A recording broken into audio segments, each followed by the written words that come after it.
I wanted to be Dan Rather, like in the worst way. And then when I went to college, so I went to Ball State and to go be like a news reporter or whatever. There was my degree was in communications. I learned about what the producer does, which is the person who like writes the newscast, puts it in order, figures out how you're going to present each story. And I discovered that that was the person who was in charge. So I wanted that job. So that's what I ended up doing. I produced, in fact, Amy, who's on here, she and I worked together at the same TV station. She was like the assistant for the whole sales team. And I produced the 5:30, and 6 o'clock news while I was there. So what I think I heard you say is that you are bossy. Well, I just like to say I'm a leader. Well, I actually had a pillow given to me by a friend years ago that said, I'm not bossy, I just have better ideas. Oh, I like that. Well, So, my ideas were so great and I was so vocal in sharing them that they ultimately offered me the opportunity to go work somewhere else. So you do have to be careful. well, I just want to thank you, James, for hanging out with me today. All the friends that are joining us here on Zoom, if you want to share some questions or comments about your love and appreciation for James Shaw, you guys, I didn't really set an agenda for our conversation because I am 100% certain that we can talk for a full 30 minutes and probably more. And first off, I know that everyone knows who you are. And still, I will let you give your elevator pitch to welcome people into your world if they don't know you yet. Who are you, James? My name's James. I live in Safety Harbor, Florida with my beautiful wife, Terry, and our 8-year-old daughter, Naomi, who will be 9 on Wednesday. So yeah, it's crazy. And so I've been with KW for almost 16 years. And this summer it'll be 16 years. And I've been in every seat, basically. I was a buyer agent on a team, then I helped run the team. I was assistant team leader, a team leader. Let's see, MAPS coach, bold coach. I'm on the OP track now. We're doing paperwork for that. I work for the South Florida region. I'm KW master faculty. I don't know. If someone says, James, would you like to do something for Keller Williams? My answer is usually yes. And then we have our Facebook group, which, I was reflecting on it earlier today. Monday starts week 52 of the Pivot Shift Ahead Facebook group. And I think about that. It's just wild. 82,000 members of that group. And I don't have an exact number, but we've done well over probably 220 daily calls, Jenny. And I think about, at first I thought, yeah, we've impacted like 82,000 people. And then I realized we may have impacted like hundreds of thousands of people because everyone comes in and shares. Donna Gilbert's on this call. I was just Donna, I just put in the Facebook like you were the expert on something. So make sure you check that out. Because they need help with an open house. Like Donna Gilbert, as an example, who's watching this Zoom, what she did in her business and shared with everybody, and then that gets shared, and then that gets shared, and that gets shared. Like it's pretty cool. So yeah, that's me. You're so right. And I was reminiscing with my husband because it was a year ago that we were at Big Cedar here in Tulsa. That's a few hours away in Missouri, a beautiful place. It would happen to be a rainy, overcast, yucky spring break anyway. And then we had all of this new news of our world really getting turned upside down. And I remember I was still in bed because we're an hour behind you guys and you had your first call. And I know next week we're going to celebrate that year. What we're going to do next week is week 52. So the 52nd week, right, of the thing. And then the 16th of March is our anniversary, is the anniversary of the first call. And I do have some special stuff. I'm keeping it pretty close. I'm not telling anybody. I do have some stuff in the works and planned for that call, I think, and I'd block out extra time. I was in Mexico, Jenny, when all this went down. Teaching shift for family reunion for KW Mexico and all of Central America. And I remember they had called like a week before and I thought, hey, are we going to pull the plug? Because it was right about now that like legit, we knew COVID was a thing. Like we had the couple of cases and they called me and I'm like, oh, I thought you were canceling because of Corona. And I remember she said, the only Corona we have down here isn't a virus. And I thought all good. And so I go do this thing for their family reunion. And it was like, while I was there was when Tom Hanks and what's his wife's name got COVID and they canceled the basketball things and stuff. And I thought no one took it seriously until Tom Hanks got it. Like this was when it became legit. Yeah. So keep your eye on what's happening with Tom Hanks. That's my advice for today. Yeah. Well, so what I wanted to talk about here is that this world turned upside down for all of us. And James, you're a dear friend to me. I really care about you. I actually ran and got tissue before we started because I get emotional about the impact that you have had on so many lives, as you just mentioned. And, you need to also understand and appreciate that, real estate agents had some of their best years ever last year. We got busier, and you actually had the exact opposite happen to you. Right? So let's talk about this real quick. I mean, you went into action. We know what you did. We see what you did. But how did you take this moment of going, holy cow, everything I was, you were really defined by being an amazing bold coach. I was in the room with you. I know. How do you go from everything you once thought to being what you were and how life was going to be for the next year to being 100% not that? So there were some really tough times. Thank you for asking this question. No one's asked me this question in the last year. And I appreciate all of the gratitude that people give over what we've accomplished on the Facebook group. Now, sometimes I think it's kind of silly. It's like this little Facebook page, and yet we've accomplished a lot as a community. My life has been hard over the last year, and I don't want to, though, but I also don't want to do like a pity party, because I haven't been sick. Terry hasn't been sick. We haven't had any. My dad and my stepmom got COVID, and yet they were fine. They got through it, no problem. I mean, and we have our house and all that. I mean, so I don't want to do pity party. Except I did sit down with Terry at one point where I was unsure like what I was going to do. And she said, well, you'll figure something out. And I said, I feel like though I've had like part of who I am ripped away, because bold was what I did. And if you look at the, if you've ever been in a bold room, now, Jennie, when you and I were in bold together, I was still a team leader in Tampa. Right after that, though, is kind of when I stepped away.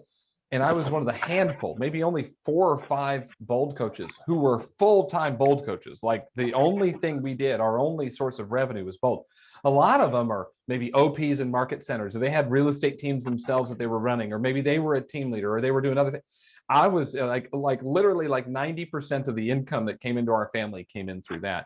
And we were prepared to go out and launch. Like a year ago this week, I was working on 2 sold out launches of 100+ people each that were going to be in my backyard. I was just going to drive to them, so I wouldn't have to travel, and it was going to be amazing.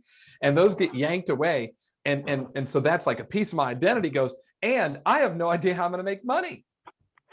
So what I did though is I here's how I work. And I don't know if you can mute Pat, because okay, thank you, because I got my little earpiece in and it's loud in my ear. And I love you, Pat. It's just you had some background. Here's what I do. So when I get a bit nervous or whatever, then I just go find something to do. I gotta have to get into some kind of action in some way so I can keep my mind off it. And what I thought was going to happen was that the market was going to tank, and that because you're looking at do you remember that first unemployment number day, that first Thursday, and they're like 1.5 million people have filed for unemployment, and it was the most ever to file for unemployment in a single week in the history of Earth. And it was like 3 times the previous record. Like it was just crazy. And I thought, oh my gosh, this market's going to tank. And I feel like, and Jay Papasan told me this. He's like, James, you might know the shift book better than Gary and me. He told me that one time. And I said, and I've just been teaching it a lot for years. And so I said, I'm going to jump in and do this, because if I'm nervous, then everybody else is nervous, and I need to do something to keep busy. That was the truth. And that's why I started it. And it was challenging. I'm going to tell you, it was really tough. And you saw that come September, right? Because I texted you that morning before I think I told anybody on the call. I texted you. And I mean, Jennie, there ain't any question. You are one of the most amazing people I've ever met. You're one of my best friends. I love your husband. I love you. I love your daughter. And I trust you with just about anything. So you get to see maybe some things other people don't see. And I texted you, and I'm like, I'd come back from running on Monday morning, and I'm like, I'm spent. I'm done. I don't want to do this anymore. I think we have accomplished everything we can accomplish. And so I hung it up. and I had to figure out what I was going to do next. Well, anyway, long story. I'm so sorry. You're going to ask 2 questions and the time's going to be up. What I discovered was, and this I think is the lesson, is that in times of uncertainty, you have to get into some kind of action because opportunity will come to those who get into action. And that's what a lot of you did by being in the group, because you came in and we were talking. You didn't hear me talk about how I was nervous and scared about what was happening in my world. What we said is, here's what's happening and here's what you can do. And so you got into action and opportunity came, and I got into action, and I've had more opportunity now than I would have ever had it not been for COVID, right? I mean, I got an OP opportunity. I'm back helping the Bold team do some stuff now. I've been doing these workshops that are great. It's just, there's so many things going on. And I just had my first ever one-on-one with Gary Keller this week. He wanted to meet with me about an idea.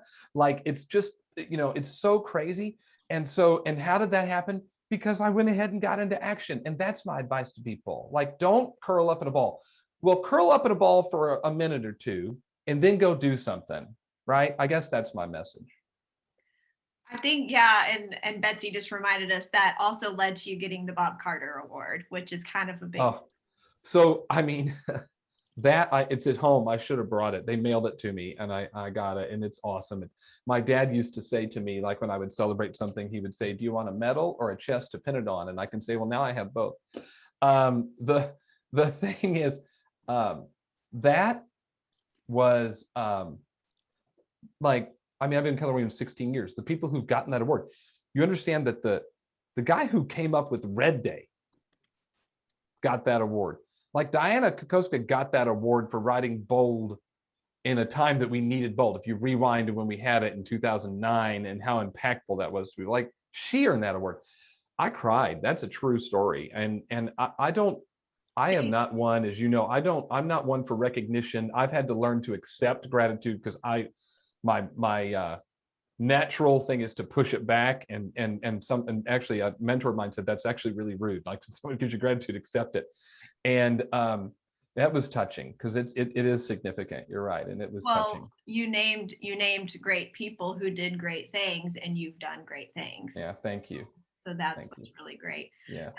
So you kind of answered what I was thinking of going to, is what you learned. Now, what have you learned then, switching away from you, which probably makes you feel more comfortable? Yes, I'm done talking about me. Let's talk about something else. So let's talk about what you've observed from agents.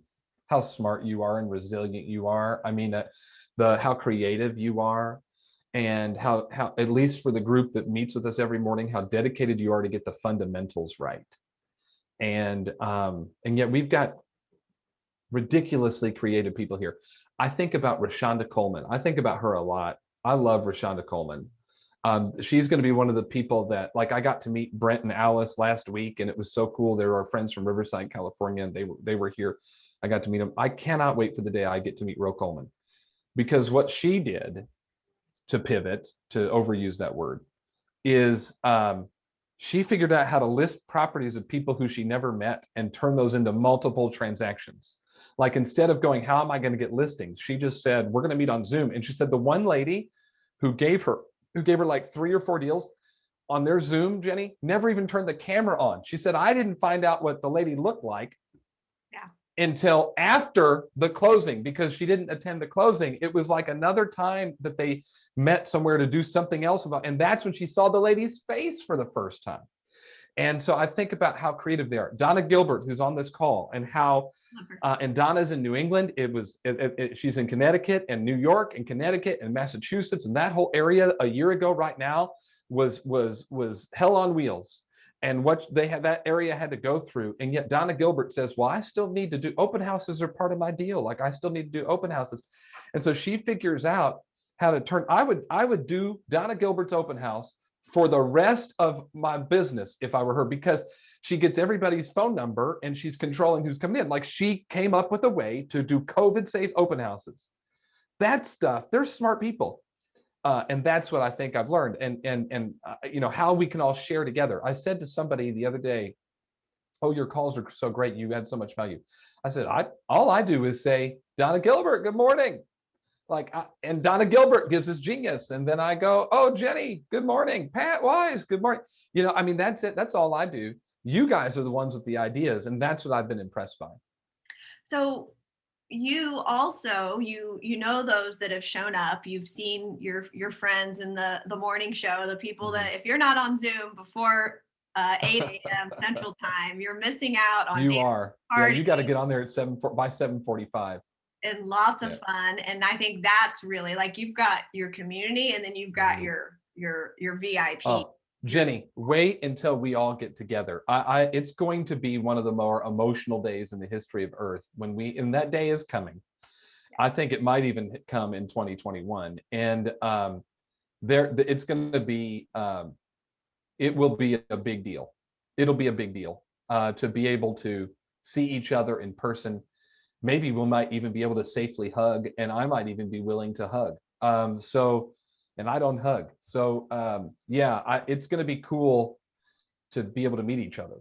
So with that, you are seeing those that have been showing up, the ones that have gotten into action, had our best years ever. And due to other reasons, maybe it wasn't the best for some agents, and there are those, and that's okay. And then there's some who just aren't. You've been a coach long enough. You've been in every role in our company. You know that we all have the same opportunity by this red book to know how to do the business. Why are some not? Well, that's a good question. Look, there are, we can, through your Facebook group and what you do, Jennie, you do great things. Through my Facebook group and what happens there, you do great things. Through your team leader does great things. Your market center is doing great things. Your MAPS coach is doing great things, and we can teach you the skill set. Because I would argue, if you're not performing, it's not because of lack of skill or knowledge. Not if you've been on these calls for a year. You have the skill and knowledge. Quite frankly, we haven't said anything new on one of my morning calls for about 8 months. It's just the same thing over and over. So it's not skill. It's not knowledge. And here's what we cannot bring for you, right? I can't bring it. Jennie can't bring it. Your team leader can't bring it. Your MAPS coach can't bring it. And that is the desire and the motivation. You have to bring that, the desire and the motivation. In fact, I don't want to be responsible for bringing your motivation. I remember when somebody said to me, I got some nasty grams when I said I was going to quit the call. And back in September, a couple of people. And one person said, I don't know where I'm going to get my motivation. Like, I need you to. And I said, I am not responsible for your motivation. Like, that's on you. Now, I will work. I love to open people's eyes and be passionate to show them the greatness that's inside of them. And yet at the end of the day, the motivation to get the job done is on you. And so I think that's why some people don't perform. And here's what happens. If you go to, hold on, let me go over here. If you go into the One Thing book, and on the One Thing book, and that's just the book that was on top. And he has it's one of the 6 personal perspectives, the victim and accountability. What page is that, Jennie? Oh, you probably know. Do you know what it is? E to P is around 180. Well, I want victim and accountability. So it's in the back. Here it is. I found it. I got it. 185. 185. Okay. So you go to 185. Y'all got your One Thing books. You're sitting in your office, so you probably got your One Thing books. And go to 185, and it says life happens. Yeah. In fact, this would be a really good lesson. We might talk about this next week. Life happens, and you have 2 choices. You can avoid reality or seek it. Well, what did most of us do on March 16th if you were on the call? You were seeking reality, right? Then you acknowledge it, or you can fight it. Well, most of you acknowledged it. Then you can own it, or you can blame. Then you can either find solutions, or you can give personal excuses. Or you can get on with it, or you can wait and hope. And then you can get on with it, or you can wait and hope. Here's the aha I had this year, though. When I looked at this thing, and do you see how it's drawn? It says life happens in the middle, and then accountable goes this way, goes up, and victim goes down, right? You see this, Jennie? Yep. Here's an aha I've had in the last year. Just because you seeked reality doesn't mean you will acknowledge it. And just because you acknowledged it doesn't mean you will own it. And just because you own it doesn't mean you will find solutions. And just because you found solutions doesn't mean that you'll get on with it. It's possible that life happens and you can seek and acknowledge reality and still blame. James, I lost you real quick. Hold on. You can probably still hear me. I can hear you. Yeah, hold on. My camera likes to do this. Hold on. Okay, and I was trying to, you guys mute yourself if you're in there. There we go. Okay, I got it back. I'm sorry about that. So anyway, to restate, life happens and you can seek and acknowledge reality. And I believe that everybody who's in the pivot group and on my call in the morning has seeked and acknowledged reality. I do believe, though, that there are a percentage of people who are still on my call every morning who think they're being accountable, who are actually being a victim, because after they've seeked and acknowledged reality, they're still blaming, finding excuses, and waiting and hoping. And that's been my aha, is that you can be accountable and be a victim at the same time. We should talk about this next week. That's going to be our Monday call, because I think there's a percentage of people on our call who are still waiting and hoping for something to happen, and they aren't getting after it. Well, do you think that could stem from them not even really knowing why and having the desire? Because unless you know why and what you're doing this for, getting into action is, you can show up on a call in the morning and believe that you're doing the right activity and then not taking the next step, which is picking up the phone and connecting. Well, the call is infotainment if you don't get into action. And most people aren't actually looking for solutions or strategies to implement. Most people want infotainment. And if that's what you're using the call for, then first, thank you for being on. And then someday you have to decide. Now, I'm preaching to the choir. I look at the people who are watching this. Jeff, I'm coming to your office here soon. I see Jeff on here. I'm doing a team meeting for Jeff. I mean, I look at these people, and the people that are here with you, Jennie, they are action people. They're getting into action. They're doing the right things. And yet at some point you have to decide to get into some kind of action or nothing will change. Is this only an inside to the outside thing? Like Donna says here in the chat, she says they may not see it in themselves yet. Well, now, I do. I see it. See, here's what happens is that if you don't believe you can do it, then all I need you to do is text me or call me or send me a message.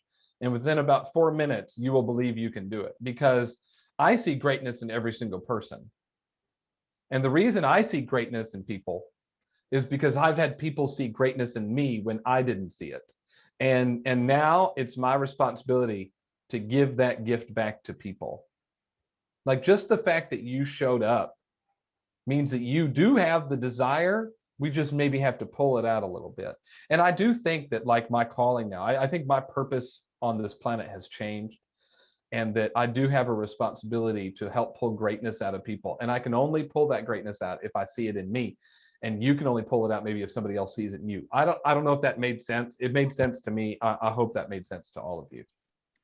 Well, it does. And we've been around long enough to see the greatness. I mean, those are from my bold days. I remember those being actually a script that you bold coaches would say, like, because you are capable. I mean, because you exist. It's inside of all of us. It's just, what do we choose to bring out to the world and share? And that's even goes back to the Marianne Williamson, which is one of my favorite quotes. Well, okay, so you've been to my house. We have that on the wall of going up the stairs. It's like 5 feet tall, and it says, our greatest fear is not that we are inadequate. Our greatest fear is that we are powerful beyond measure. It's our light, not our darkness, that frightens us. Who am I to be beautiful, talented, whatever? I mean, it says the whole thing. And yes, we have we have this big thing of it hanging up in our house, and I believe it to be true. The other thing I believe to be true is this, and this is something that I have worked to instill in my daughter, and that is, you just simply have to feel the fear and do it anyway. Like, at this point, you have to. I think about an agent who came to me when I was a team leader, and I was green. I was 2 months on the job. I wasn't very good. Is there anybody here from Cary Market Center? I don't see anybody. And this agent came to me and she said, I have to get out of the business. I said, why? Because you're a good agent. Why do you have to get out? She says, we're broke. And I literally said, Nancy, come on, it can't be that bad.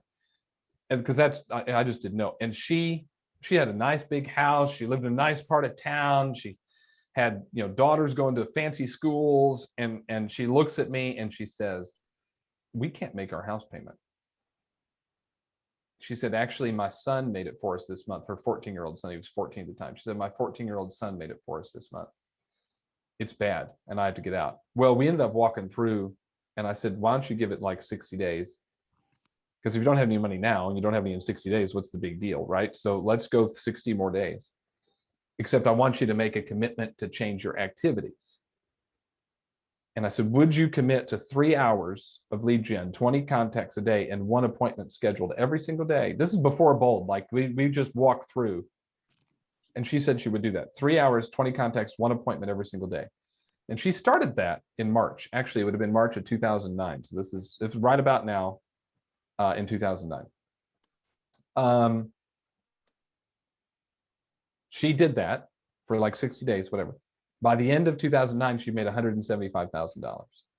And what was fascinating about that, the next year she made 350. She's an MREA agent now. She's making $1 million a year selling houses.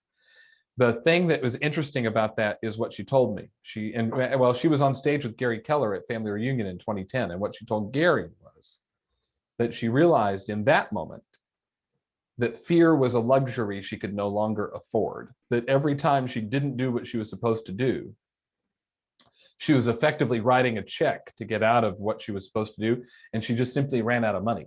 And so it was a luxury. She couldn't afford it anymore. And I think that's the thing. We have to feel the fear and just do it, because someone's going to, so it might as well be you. So accountability and having a coach has 100% changed my life. Yeah. I know that you believe in it. Do you have a coach Yeah. right now? I do. Who's holding you accountable? Well, I do have a coach right now who's coached me on my OP stuff, and it's the most challenging conversations I've ever had. Like, I actually hate them. And I hate them in a good way, like, because I don't have all the answers, and I can't come up with something cute to say. Like, she'll ask me a question and I go, I have no idea. So that's what you get to go do, find the answer. Right. Yeah, exactly. So I love that. I love that. I love that. I love that. And I think that coaching and accountability, otherwise you're FISBO. You don't want to be a FISBO. Nice. James, we're already to the end of our time. I'm so sad, and I get to see you in real life in a little over a week. It's going to be so great. I can't wait. And if somebody, now, I don't know if other people had questions, and Jenny, I don't know what your schedule is. I can stay a little bit longer if people had questions they wanted to ask and your time allows. I'm happy to stay a little bit longer if you want. It's up to you. Well, I'll just ask you another question and we'll go longer. So, Okay.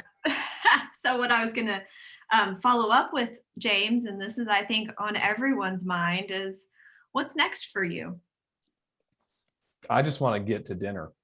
I mean, that's where I am right now. Can we just get through the day? The last couple of weeks, I've had so much new and everything. I don't know. Actually, I do know. I do know. That's a lie. I've had this realization that I